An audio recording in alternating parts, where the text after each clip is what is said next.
À la une ce soir, le lancement de la Semaine européenne du développement durable. Elle a pour objectif de sensibiliser chacun à ses enjeux. La première mobilisation a eu lieu aujourd'hui au collège de Météliane à Goyave. Et J-1 avant l'ouverture du procès contre l'État sur la question des réparations et des conséquences de l'esclavage. Plusieurs associations guadeloupéennes qui avaient porté plainte l'an dernier ont donné une conférence de presse ce matin. Le procès, sauf renvoi, s'ouvrira dès demain. Et 72% des enseignants du primaire déclarent travailler dans de mauvaises conditions. C'est la conclusion d'une enquête menée par le SNUI, PPFSU. Le métier d'enseignant est-il devenu insoutenable ou y a-t-il encore un espoir d'amélioration? Le professeur Françoise Lantôme est l'invité de ce journal. Et la consommation d'insectes est désormais possible en Guadeloupe, au curry ou encore à la sauce provençale. Les insectes se dégustent à toutes les sauces. Découvert dans ce journal de cette pratique particulièrement prisée en Afrique depuis des siècles. Et bonsoir et bienvenue sur ATV Guadeloupe. Je suis heureuse de vous retrouver. Après le mois de l'Europe, voici la Semaine européenne du développement durable qui a débuté aujourd'hui. Elle a pour objectif de sensibiliser chacun à ses enjeux. La première mobilisation collective a eu lieu aujourd'hui dans une école de Goyave avec la participation active du CIVAD. Reportage Moïse Dexter, Patrick Curie et les commentaires d'Isabelle Hameau. C'est au collège Météliane à Goyave que les ambassadeurs du CIVAD ont débuté leur démarche de sensibilisation au recyclage des déchets et sur les enjeux qui en découlent. Un apprentissage ludique autour de jeux et de questions sur le tri sélectif. Le message semble bien passé. J'ai retenu qu'il fallait recycler les déchets parce que c'est bien pour notre environnement. Ça permet de plus nous sécuriser pour l'air. L'air en ce moment est couleur rouge et il vaut mieux améliorer ça. Donc je préfère que tout le monde recycle plutôt que de jeter leurs déchets comme ça. Ils viennent là pour nous sensibiliser, les jeunes de ma génération, par rapport au fait qu'il faut trier les déchets, qu'il faut mettre dans la bonne borne. Et donc, ils viennent ici pour justement nous transmettre ce qu'ils savent et pour que nous, après, on puisse porter le message. J'ai retenu plein de choses, dont qu'il fallait recycler pour nos espaces de vie, plutôt les ressources naturelles, car bientôt on va en manquer si on continue à abuser des déchets plastiques, que ce soit du bois. Et voilà. Si la démarche est dans un but écologique, l'idée à terme est que ces jeunes deviennent des adultes responsables et soucieux de l'environnement. On va à la rencontre des élèves, c'est essentiellement pour leur parler de la gestion des déchets, c'est-à-dire préserver son environnement, soit en triant ses déchets ou en amenant ses déchets à la déchetterie. C'est des sujets super importants qui concernent tout le monde, toute la société. Donc l'important pour nous de cibler les jeunes qui seront les grands de demain, pour pouvoir les éduquer dès le plus jeune âge et qu'ils aient les bons gestes le plus rapidement possible. Les ambassadeurs se rendront jeudi à Marie-Galante et vendredi à l'école de la Croix pour poursuivre leur campagne de sensibilisation. Et préservation de l'environnement et phénomènes météorologiques sont étroitement liés. Redoutée chaque année, la saison cyclonique s'ouvrira dès demain. Pas moins de 11 phénomènes pourraient concerner notre archipel. Êtes-vous prêts ? C'est la question que vous ont posée Patrick Curie et Moïse Dexter. On écoute vos réponses. Oui, je ne suis pas encore prêt, mais je vais me préparer. Si on a prévenu, je vais prendre, condamner toutes les portes et assurer que tout est bien fermé. C'est bien solliciter les épisodes, mettre des trains de bois sur la porte et puis pour que c'est plus facile les cyclones. Il faut mettre aussi beaucoup de choses aussi. Pour la nourriture aussi. La maison est prête pour ça. Bon, de toute façon, il y a beaucoup de gens qui sont un peu démunis. Mais moi, ma maison est prête. Bon, il n'y a pas de problème. Oui, là, je suis déjà prête pour ça parce qu'il faut s'attendre au mois pendant les vacances, août, septembre et tout ça. Il faut déjà se préparer pour les saisons cycloniques. Donc, il faut se ravitailler de l'eau, du sel, la farine et tout. Aller dans les supermarchés, récupérer ce qu'on en a besoin. Mais il faut assurer aussi d'en avoir du bois sec. Bois sec, un peu de pétrole, du charbon, parce qu'après il peut ne pas avoir d'électricité. Non, pas vraiment, mais bon. Ouais, c'est vrai qu'on se prend toujours au dernier moment, mais bon. On verra. Oui, justement, j'ai été à mon assurance pour remettre les choses à jour. Parce qu'il faut prendre des précautions quand même, hein, parce que souvent ça coûte très cher. La négligence, ça coûte très cher. Hein. Donc là, je suis couvert, je suis tranquille. Donc je peux dormir sur mes deux oreilles, quoi. Je sais qu'est-ce que je dois faire, acheter des piles, tout ce qui est bougies, tout ce qui s'ensuit. C'est que là, la saison cyclonique commence avec le dérèglement climatique, ça va pas être drôle. Donc je pense que ouais, là, s'il faut être pareil, en tout cas au niveau du peuple, hein, au niveau caribéen, tout ça, il va falloir s'armer de patience et surtout de solidarité. Parce qu'on est dans une zone cyclonique, donc il faut s'habituer au phénomène. Hein. Mais il suffit de s'organiser, ben, ça va plus ou moins, il n'y a pas de souci, quoi. Et plusieurs associations guadeloupéennes tentent de secouer l'État concernant sa responsabilité sur les conséquences de l'esclavage. Au moment même où le président François Hollande inaugurait le Memorial Act, plusieurs Guadeloupéens remettaient à l'État français une assignation à comparaître devant le tribunal de grande instance de Basse-Terre afin de poser le problème de la réparation. Cette affaire sera examinée à l'audience ce jeudi. En attendant, les parties au procès avaient convié la presse ce matin au centre Rémy Nassouta à Pointe-à-Pitre. Isabelle Hameau était sur place. Un simple musée ne suffirait pas pour faire acter le principe des réparations. Le Comité international des peuples noirs se dit vouloir respecter la mémoire de nos ancêtres. Le monde international implique qu'à partir du moment où il y a une reconnaissance d'un crime contre l'humanité qui est imprescriptible, eh bien cela induit nécessairement des réparations. Et la fonction d'une juridiction aujourd'hui est d'en prendre acte et de dire qu'effectivement, ce crime, dès lors qu'il est défini, qu'il existe, qui n'est pas discutable, doit générer des réparations. Quelles seront les modalités? Cela, le tribunal a toute latitude pour l'ordonner. Cette réparation, selon le CIPN, pourrait atténuer l'aliénation des Guadeloupéens, descendants d'Afrique, quant à l'esclavage. Il est bien évident que pour asseoir sa domination, les colonialistes, les esclavagistes ont mis en place toute une série de doctrines et de théories qui ont permis de justifier l'esclavage. Et l'une de ces théories était précisément de considérer que le noir, le nègre d'Afrique notamment, n'avait pas d'âme. Le drame qui s'est produit, c'est que l'on est arrivé à faire comprendre à beaucoup d'entre nous qu'il fallait en quelque sorte occulter cette période de l'histoire, puisque cette période de l'histoire nous dévalorisait. Il valait mieux l'occulter et ne pas en parler. Or, c'est l'inverse qu'il faut faire. L'audience aura lieu le 1er juin au tribunal de Basse-Terre où il s'agira pour le comité d'exiger justice. Et puis un mot sur ce scandale qui touche la mairie de Pointe-à-Pitre. Selon l'opposition pointaise, le gestionnaire du hall, Paul Chanchon, Raphaël Bijoux, aurait utilisé les moyens de paiement de l'association conventionnée pour gérer la structure. Il en aurait également profité pour effectuer des achats personnels pour plus de 20 000 €. On écoute les explications de Claude Barfleur, conseiller municipal dans l'opposition à la mairie de Pointe-à-Pitre. Il est interrogé par Isabelle Hameau. C'est grave, c'est-à-dire que c'est un outil public que le maire a donné à gérer par une convention de gestion à une association et le président utilise les moyens de paiement de l'association à des fins personnelles. Donc c'est inquiétant puisque c'est de l'argent public et nous voulons, pour se protéger, parce que le maire a obligation de contrôler les associations à qui il donne à gérer les biens publics, pour se protéger, pour protéger les deniers publics, je dirais, de la ville de Pointe-à-Pitre, le maire doit diligenter une enquête et savoir ce qui s'est passé, et si nécessaire, rester en justice.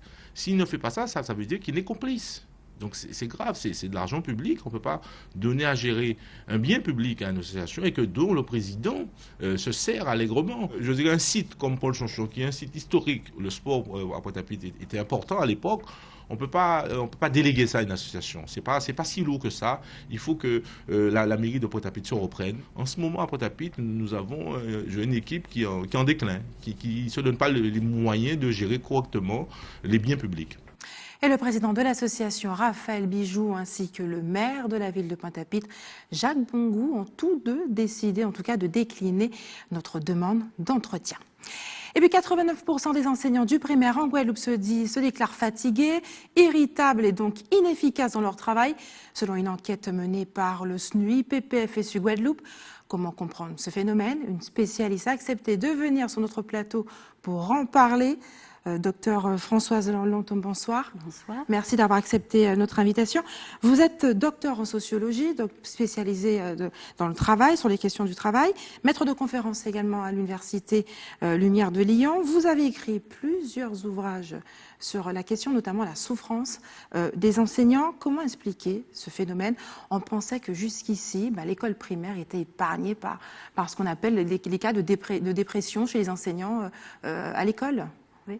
Alors, sous le terme de souffrance, il n'y a pas seulement les cas les plus lourds de dépression. Il y a plutôt ce que moi j'appelle la souffrance ordinaire, celle qui est au quotidien, et qui est liée au fait que beaucoup de choses ont changé. Le travail des enseignants a changé, ce qu'on leur demande a changé, les élèves ont changé, les parents ont changé, la formation a changé. Donc ça fait beaucoup de choses à la fois. Les enseignants se sentent beaucoup plus sous pression et ils doivent faire réussir tous les élèves. Or, il y a bon nombre d'élèves qui ont parfois des difficultés d'apprentissage. Donc ils sont à la fois soumis à la pression de faire des bons résultats globaux et en même temps d'accompagner chaque élève, alors qu'ils ont un nombre d'élèves élevé pour leur enseignement. Donc ça explique en partie les difficultés auxquelles ils sont confrontés. Vous avez fait référence, allusion à cette forme de souffrance chez les enseignants. Elle prend quelle forme exactement? Alors ça prend parfois la forme de l'isolement. Des enseignants qui se sentent dans une grande solitude et qui s'isolent parfois aussi. Ça prend aussi des dimensions plus pathologiques, comme les maux de dos, des problèmes dans les genoux pour les enseignants de maternelle, par exemple, qui sont beaucoup obligés de se mettre accroupis. Ça prend aussi la forme de maux de tête, d'insomnie, d'irritabilité.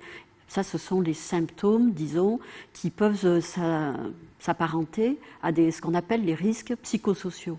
Françoise Lantom, on le sait, le système éducatif a dû faire face à de nombreuses réformes.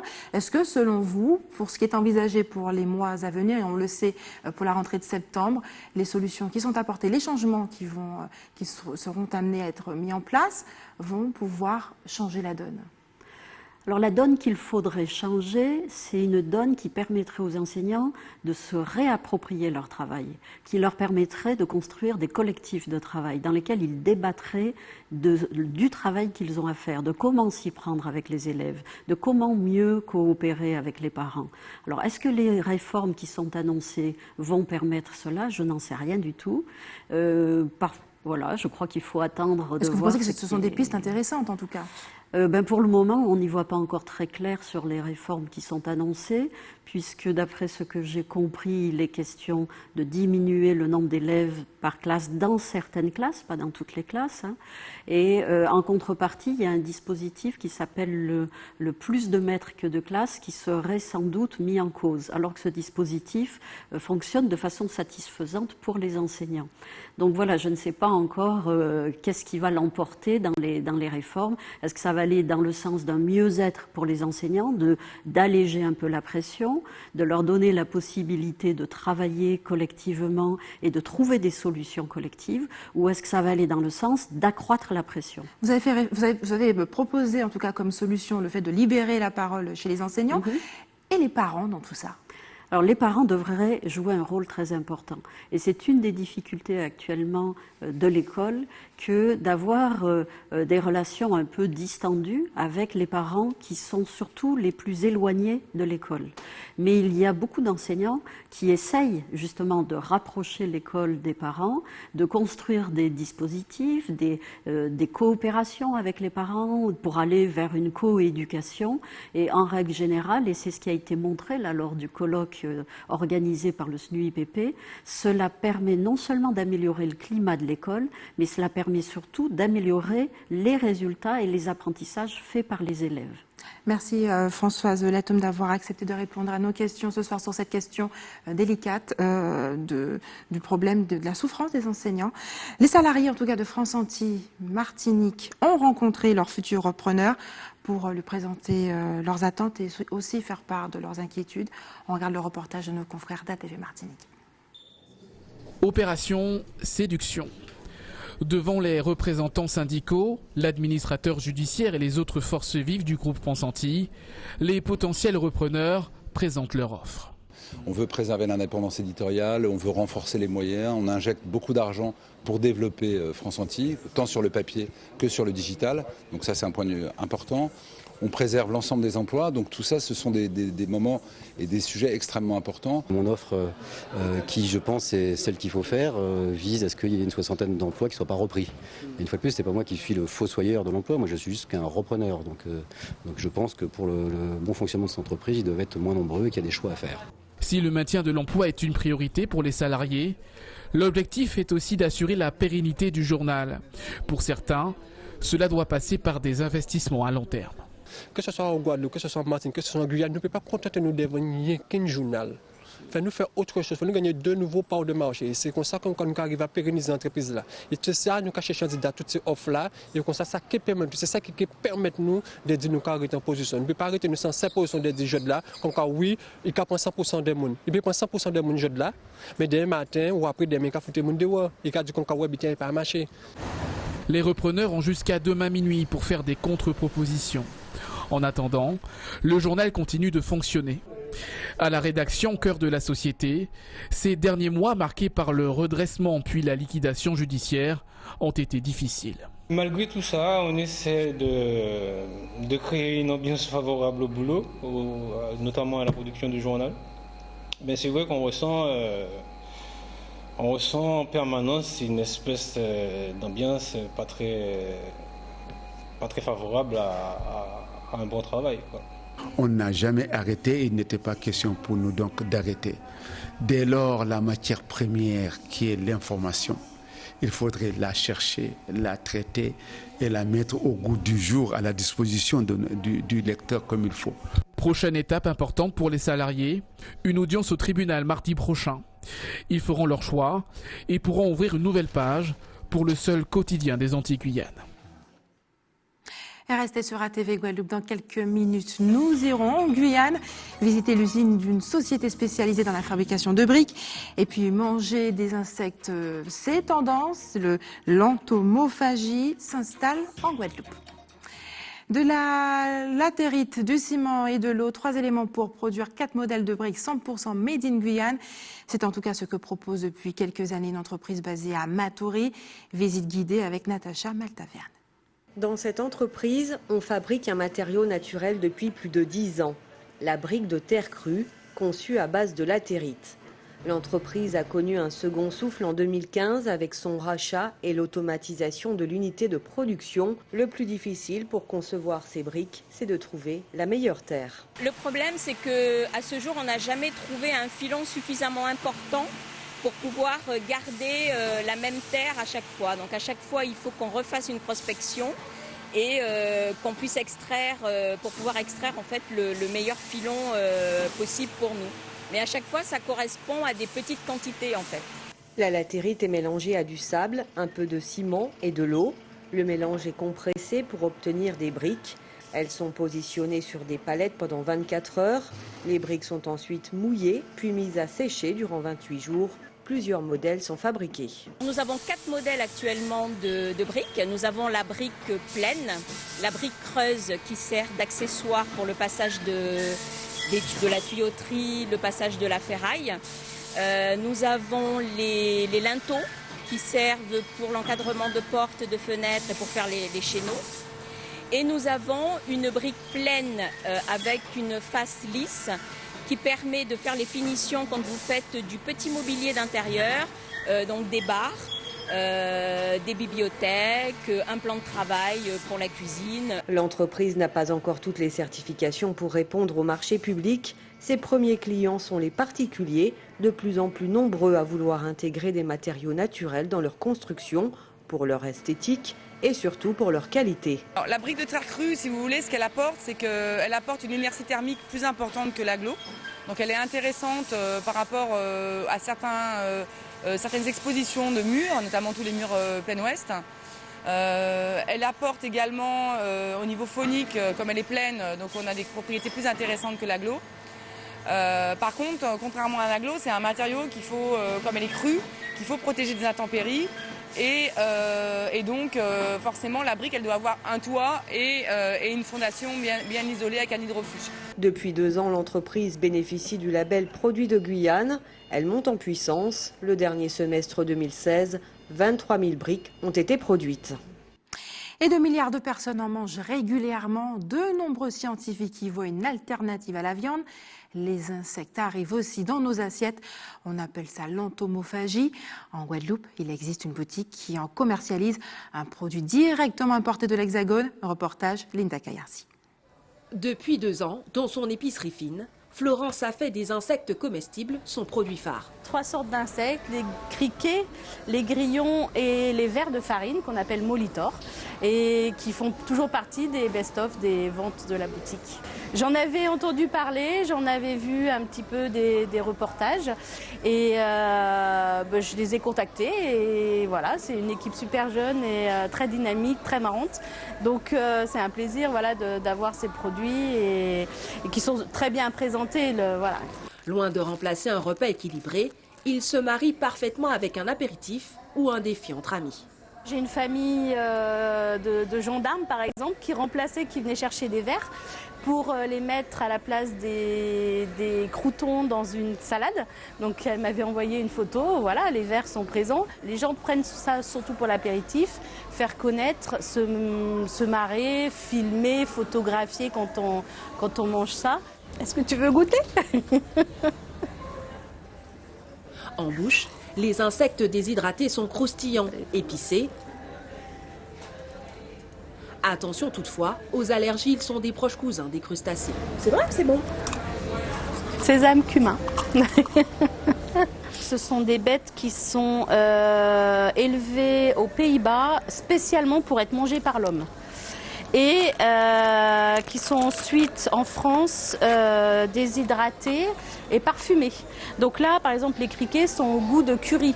Donc c'est très sec. Je dis souvent, c'est pas comme Koh-Lanta où ça dégouline de partout. C'est très sec, donc ça croustille comme une chips et c'est parfumé. Donc on a le goût on a le goût du curry. Depuis l'ouverture de sa boutique, les barrières gustatives et psychologiques semblent tomber une à une. Certains clients n'hésitent pas à faire des demandes quelque peu particulières. Après, beaucoup de gens me demandent si on a des scorpions, si on a des blattes. Ça, non. Pour l'instant, non, parce que la France est pour l'instant pas à même d'autoriser tous les insectes qui existent sur la Terre, quoi. Il y a plein d'envies, voilà. Mais c'est bon, c'est surtout bon. L'an dernier, Florence a vendu plus de 300 boîtes d'insectes comestibles, soit une par jour. Ce sont les grillons et les vers qui sont les plus appréciés, histoire peut-être d'éviter un coup de cafard. Et c'est l'heure des informations pratiques. Maintenant, soyez vigilants. La qualité de l'air est toujours aussi médiocre, avec un indice atmosphérique relevé à 4. À 6, les brumes de sable s'estompent, mais sont toujours présentes. L'alerte jaune a été maintenue pour fortes pluies et orages. La prudence est donc recommandée. L'équipe de l'établissement français du sang vous donne rendez-vous demain au centre commercial de Destréland à Bemao, aux portes 4 et 5 de 13h à 17h30. Et enfin, si vous avez des informations à nous communiquer, n'hésitez pas à nous appeler au 71 2 fois. Et voilà, c'est la fin de notre édition locale et régionale, mais restez sur ATV Guadeloupe, l'information continue dans un instant avec Eddie Planté pour Questions Directes.